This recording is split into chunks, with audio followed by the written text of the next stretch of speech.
Hello again, Pastor Michael Jarbo here. Welcome to another edition of Soul Care, conversations to help renew the spirit. I'm glad you're here.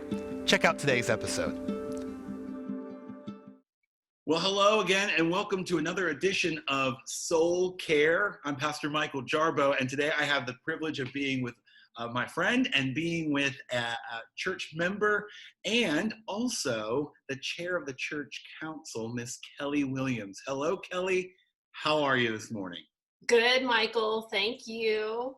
It's great to be here. I really appreciate you doing this. You know, I let you know beforehand, Bishop Cynthia Harvey was last week. Let's see. I thought to myself, should I tell her? Or just, and I thought more. I said, "Yeah, I'm telling her. I want even more pressure for me, right? Even more, yeah. Just turn it up just a little bit there. No, she did great. You're going to do great. I've been really speaking to women in the church who are doing great things, and as the lay leader of MDUMC, the work that you've done has been awesome. But I just want to kind of, for people who are watching, just to hear a little bit more about who is Kelly Williams and your connection to the church and just your kind of faith story, and ask you, how your soul is doing. So Kelly, just kind of give a little bit of an introduction of your story, yourself, and maybe your faith journey and how you've ended up at MDUMC, of course, throughout all those years. Yeah, thanks. So I grew up Methodist, so being a Methodist has always been a part of who I am. And Eric and I got married. Eric, my husband, he was a Methodist, and so that was kind of an easy decision for us. We've always attended Methodist churches. We have lived in Houston, I guess, about 15 years, moving from New Orleans. And when we moved to Houston, we attended and were members at a couple of different churches in the area. And then we had kids, and we have two kids, Andrew, who's 11, and Elise, who is 8. And I guess it's probably been about 7 or 8 years ago, we started attending MDUMC. And kind of our first involvement there was, I don't know if you remember, Michael, but the Wednesday night check-in group, where we had families with young kids come together every Wednesday evening, and we would share a meal together and have a discussion or do a Bible study together. And I think from that point, Eric and I kind of knew, like, MDUMC is really where we want to be. And I just thought the community there was so impactful to both of us. It's also, obviously we have such an amazing children and youth ministry. And I thought, that is really where I want my kids to grow up. I have amazing memories from my time in junior high and high school of being involved with my church group. And it just felt right. And, since then I've served in different ways, and we've been involved in lots of different things, but it's a really special place to us. So that was kind of the first part of our MDUMC story. Yeah, that's cool. Those Wednesday night check-in days. I mean, just corralling all those children and, eating spaghetti, and then folks would come in from work from downtown, and it was like a big living room. In a way, wasn't it? Like a big dining room, living room kind of situation, with all the people there. That was awesome. Right when I started, which I started about 7 years ago. So that's really cool. So you two, you and Eric, didn't have to have much conversation about being Methodist because you both grew up Methodist, right? Did you grow up? You grew up in Cyprus? Forgive me. No, so. I moved around a lot growing up. My dad was in oil and gas, and I did at one point, we lived in the Cypress area when I was little, but I probably moved 7 or 8 times before high school. And I went to high school in a suburb of New Orleans called Mandeville.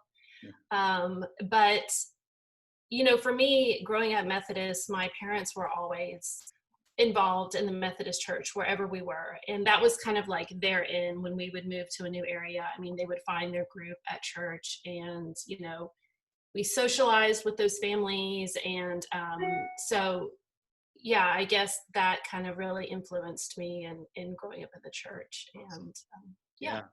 Yeah. That could be another family on top of the family you already have, which is great. Yeah. Yeah. I now, it's like memory jog because St. Timothy's, right? Yes. That's Yes. right. And so St. Timothy's is in Mandeville, is a church there. And being in choir at Centenary College Choir in Shreveport, we'd sing in Mandeville at St. Timothy's all the time. It's just a great church. It is a great church. And when the choir would come, I mean, my parents would host, a couple of kids that they would spend the night at our house. And it was a really special place for me. That's where Eric and I got married. So, cool. yeah. Oh, that's awesome. Oh, yeah. I wish I could find out who those kids your parents hosted were. Like, look at the list, because the truth is, I mean, with being such a small school, even if they graduated 5 years, maybe even 10 years before me, I might know who they are, right? It's one of those, that would be full circle weird stuff. It really would be. But that's the connection of the Methodist Church, is that like somehow, and we have that connection with Ben Trammell. We have that I mean, it just like there's some great names throughout our lives being in the Methodist Church. So even we grew up in different states, and different places and cities, we still have those connections, which is the beauty of this, the church. So exactly, for sure, yes. Well, okay, so I'll move to my next question, Kelly. Hey, let me tell you what. First question, you knocked it out of the park. Really good. Thanks. Okay, you're welcome. Second question is about the church. Obviously, we talked a lot about the church a second ago, and we've been in a quarantine for 28 plus weeks. We're starting church back up this Sunday for the first time in 28 weeks. I mean, 6 months, which is wild. And that place has been so good for so many people. Of course, we're thinking about Wednesday night check-in and other places, but not having that physical space and not having a way for us all to gather together, we have to find other ways to kind of have our soul, our spirit fed. And so, Kelly, just, wondering during this time, like, how have you been kind of keeping your soul fed? Again, it doesn't have to be sermons on Sunday morning, though. I mean, which obviously that's one, but right. Yes. Thank you, Kelly. God, that was a softball, and you just like hit the perfect. Yes. But like, what are some other ways that you've kept your soul fed throughout this unique pandemic season? Yeah, that's that's a good question, because I think we've all had to really look hard and kind of dig deep and figure out, what that is for me and what that is for you. And so, I will say, staying connected through Sunday morning, even though it's been virtual, is important to me. I mean, that kind of like sets me up for the week to come. It kind of fills me up. It's not the same thing as being in person, but it's been, so much better having that available. But aside from that, there are other things that I've had to do either more of or do more frequently to kind of keep myself grounded. And so for me, those are, being outside is huge for me. We have a beautiful bayou in the back of our neighborhood, and I love to be out there riding my bike or jogging. I think just exercise in general for me is pretty big. It kind of, clears my head and focuses me. And, spending time with my kids is, it's a blessing most days. We've had a lot of that lately. But, to them, they were just so happy that we could all be together. And, I think years from now, we'll look back at this time and think, there'll never be another time like this where we were all, together as a family. And so, yeah, those are some of the things that I try and kind of do on a regular basis that help me. And I think, just giving myself some grace on some days when I feel overwhelmed, or, taking it a day at a time. I've had to do a lot of that in the past couple of months too. So And you never realize that sounds like attractive, like take it a day at a time, like back before, COVID-19, but Yeah. you never could because you're always thinking the next thing. You're always thinking, but like literally every day was a new, what is happening next kind of time. And Right. I'm with you, like that giving myself grace and also allowing that space to say, I'm going to do the best I can on Thursday, September 24th. And Right. that's all I can do. And that's freeing in a way. You know what I'm saying? Yeah, and I think it is, I mean, for me, it's overwhelming to me to think, I very much like to be in control of what is coming next. And so this has been a real challenge for me.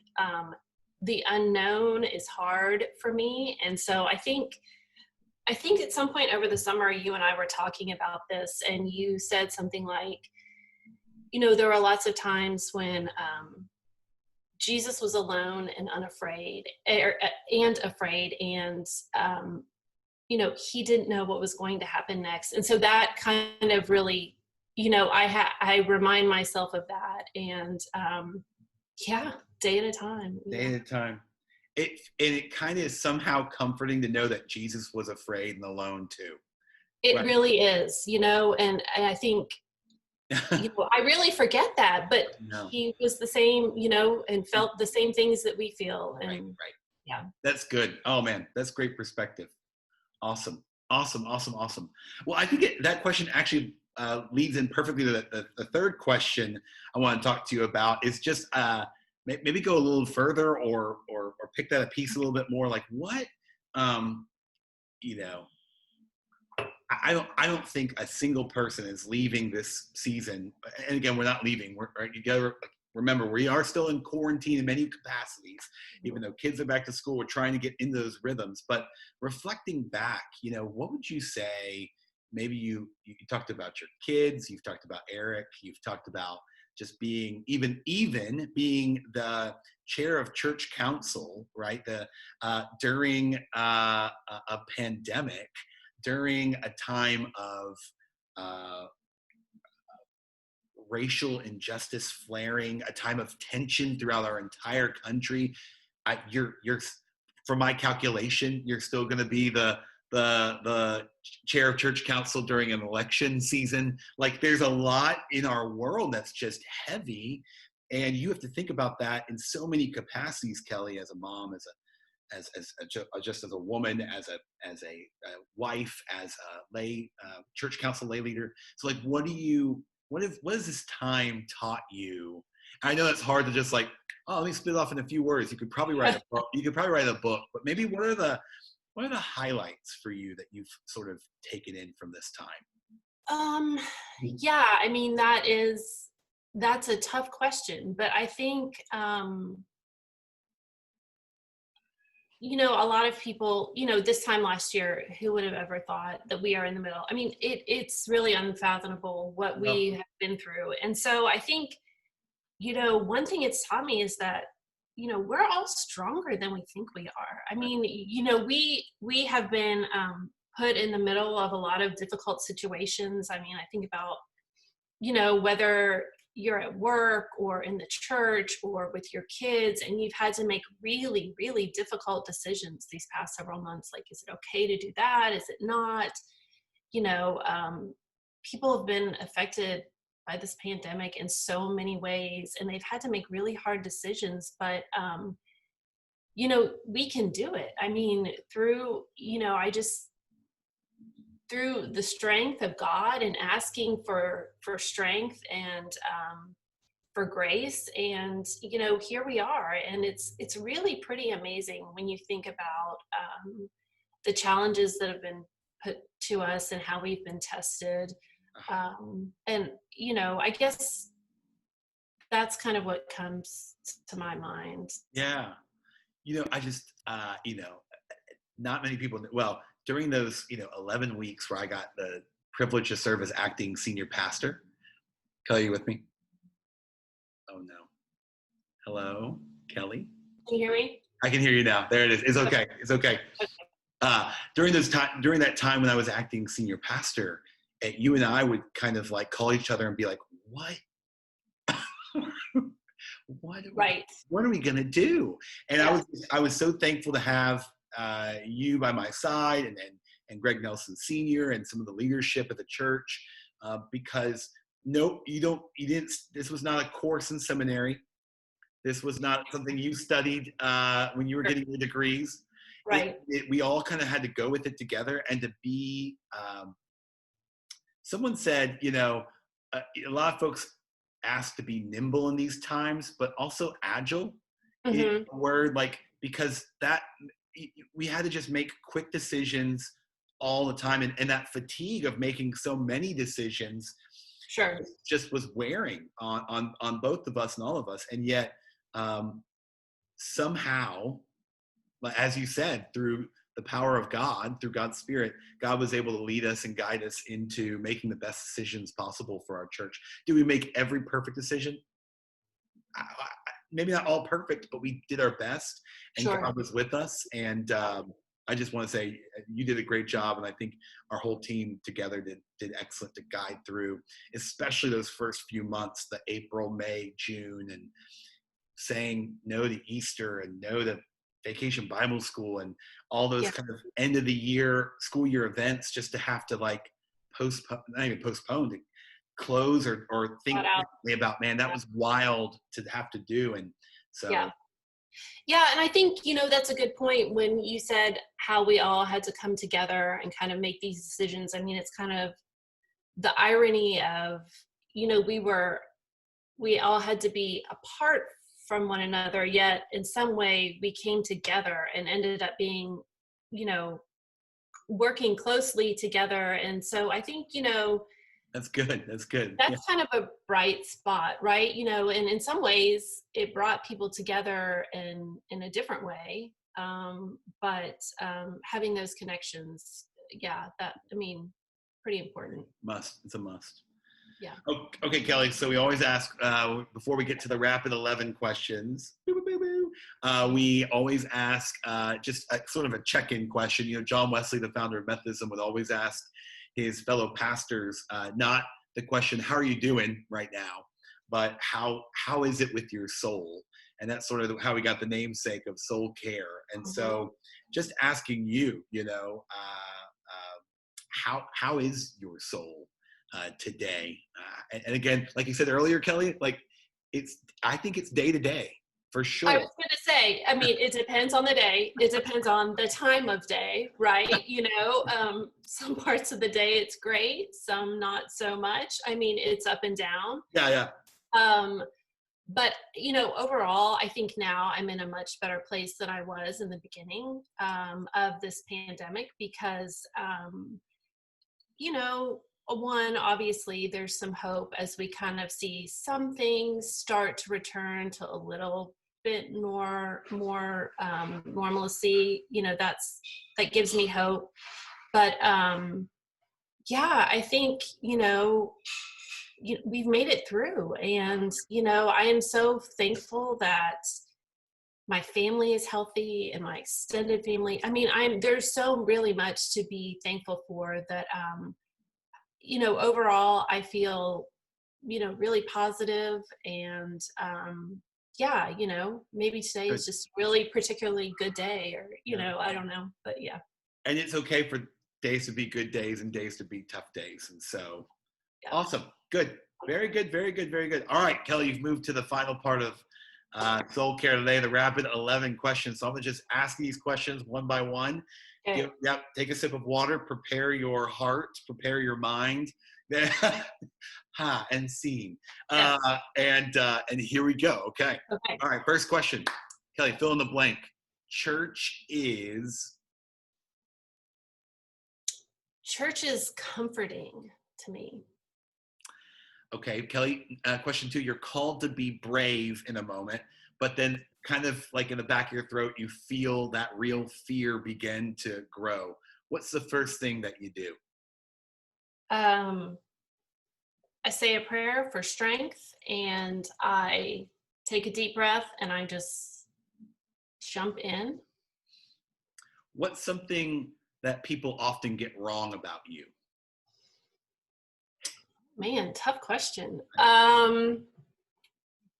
I don't know about a lot of people, but a lot of times when my kids come home from school, they're like, "Mom, what did you do all day long?" And so maybe sometimes people think that because I'm at home or I'm not working that I'm not busy, but that's really not true. And I thrive on being busy, and I love all my volunteer commitments to the church and my kids' school. So I don't know if everyone gets that wrong about me, but my kids for sure. So. And I can attest that you are a very busy person. So yes, and you work very hard. Okay, I'll tell your kids Pastor Jarbo said that. Okay. All right. What's the last? Oh, I want to know this question. What's the last TV show you binged and loved? Ooh. Full disclosure, I don't watch a ton of TV. Okay. But the last show that I really loved, and it's been a while, but you may be surprised to know this, I love like crime, like true crime and mystery. And so I like Unsolved Mysteries, but I really love, along those lines, the show True Detective, man, so good. The first season, like, wow, that has to be one of my all-time favorites. Okay, True Detective. Yeah. Well done. Good choice. Yeah. All right. What is Kelly Williams' favorite movie? Oh, let's see. I'm gonna go with one of my favorites, Goodwill Hunting. So, and I think this is kind of showing my age, but I think I was a freshman in college when that movie came out, and so it kind of reminds me of that time in my life. Also, man, I loved Robin Williams in that movie, and you know, just so unbelievable. And so, yeah, that's a movie I can watch. I think almost at all times. So yeah, I agree. That's a great movie. Mm-hmm. Question number 6: a concert that you'll never forget. Okay, this is actually pretty easy. So a concert I will never forget this was in May of 2005. Eric and I were living in New Orleans, and we went to Jazz Fest, and we saw Dave Matthews Band. He's like one of my favorites, and I got to meet him after the concert. I think, you know, Eric is like horrified, but I am like ecstatic and just amazing. And he wrote me a little note on a piece of paper, which I went home and stuck on our refrigerator, only to have, you know, Katrina come months later and just wash it away. But definitely, hands down, most favorite concert ever. Yeah. Kelly. I know. I need to repent of my what? Yeah. I didn't know. Oh. Yes. That is in the Mount Rushmore of answers so far. of people. Wow. Okay. We'll have to talk offline a little bit more about that whole I want to know more about the little note he wrote you. Jeez Louise. And at Jazz. Okay. So, well, dang. I think we're going to end it here with that one. No, I'm just kidding. All right. I got a few more questions to ask you. All right. That is a good answer. What are you reading right now? I am reading kind of dorky, but you may not know this. I love English history, like medieval English history, and I read a lot about it. And so the book I'm reading right now, it's called London, A Social History, and it's like the entire history of London. And I love reading about that kind of stuff. So Kelly. Yes. Mind blown again. English history. Okay. Yeah. Wow. Love it. Was that an undergrad major? No, doesn't really go with economics in any way, but just, I don't know. I love it. All right. Fascinating. All right. What's on your bedside table right now? Okay. So, pictures of our family. I have my son, this past Mother's Day, he made me a bouquet of flowers out of construction paper. And so those are on a vase on my bedside table. And then, yeah, a lot of books about English history. Very good. Obviously. Oh, duh. I Yes. mean, saw that one coming. Right. Yeah. Okay. Number 9, share me a snapshot of a moment of your life that brings you joy. Yeah, that's pretty easy. I would say when both of my kids were born, pretty much just pure joy right there. Pretty incredible experience. Yeah. What is something that you are grateful for right now? I think I mentioned this earlier, but just that my family has stayed healthy through all of this. Our extended family healthy. I think, Great. So many people have been affected. I think about our nurses and doctors, and, I'm just so thankful that we have, that we're all healthy and happy and doing well. Good. Amen. Mm-hmm. Last question. You've made it all the way through.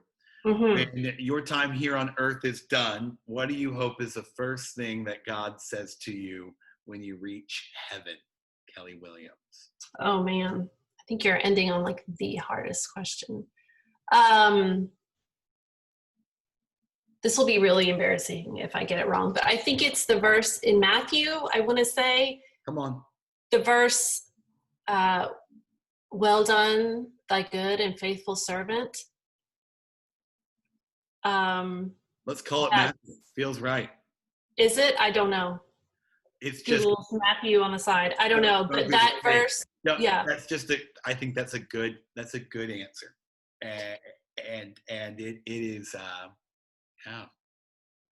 Yeah, I love that, and I don't know. That question just made me think of that verse. I love that verse. Cool. Kelly, you did it. Congratulations. You made it through. And I just want to say again, thank you so much for your time today. Thank you for all your well done, good, faithful servant, for your service and your help at Memorial Drive. You've really made an impact, and it will be memorable that you served in this capacity at Memorial Drive during 2020. Just want to say thank you as a friend, thank you as a church member, and thanks for your time today. And we will talk to you soon. Thanks, Michael. Thanks for having me. This was great. You're welcome. All right. Bye. Bye-bye.